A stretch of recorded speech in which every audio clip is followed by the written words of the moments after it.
আজি দিনটোত বহুতেই ভাল লাগিছে মোৰ ৰিজাল্টটো হোৱাত, কিয়নো মোৰ ঘৰৰ মানুহ, মোৰ ছাৰ বাইদেউসকল চবকে মই হেপী কৰিব পাৰিছো আজিৰ দিনত, সেইকাৰণে মোৰো বহুত আনন্দ লাগিছে আজিৰ দিন।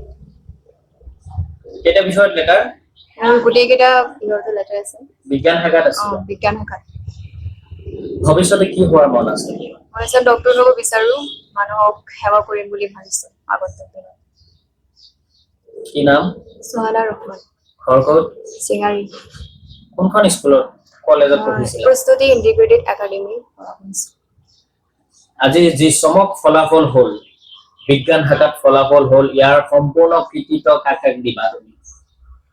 আজি যিটো ফলাফল কঢ়িয়াই আনিব পাৰিছো তাৰ আঁৰত মোৰ আছে মোৰ দেউতা, মোৰ বৰমা, মোৰ টিচাৰসকল, মোৰ ঘৰৰ মানুহ, মোৰ চিষ্টাৰসকল, আৰু লগতে তেওঁলোকৰ কাৰণে মই আজি এইখিনি কৰিব পাৰিছো। তেওঁলোকে মোৰ কাৰণে বহুত ত্যাগ কৰিছে, বহুতখিনি ছাপোৰ্ট কৰিছে, ত সেইকাৰণে আজি এইখিনি কৰিব পাৰিছো।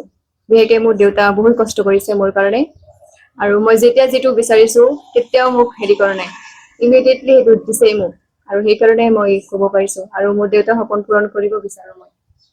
এতিয়া যিহেতু চিকিৎসক হবা, উচ্চ শিক্ষা গ্ৰহণ কৰাৰ যিখিনি প্ৰস্তুতি কেনেধৰণে চলাবা, কি ক'ত নামভৰ্তি হৈছে?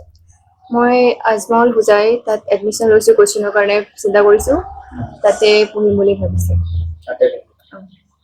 যিহেতু এই ফলাফল দিয়াৰ পিছতে, শুনাৰ পিছতে সকলো উৎফুল্লিত হৈ পৰিছে, গাঁওবাসী, শিক্ষাগুৰুসকল, পৰিয়ালৰ সকলোকে তুমি কি কবা আজিৰ দিনটোত?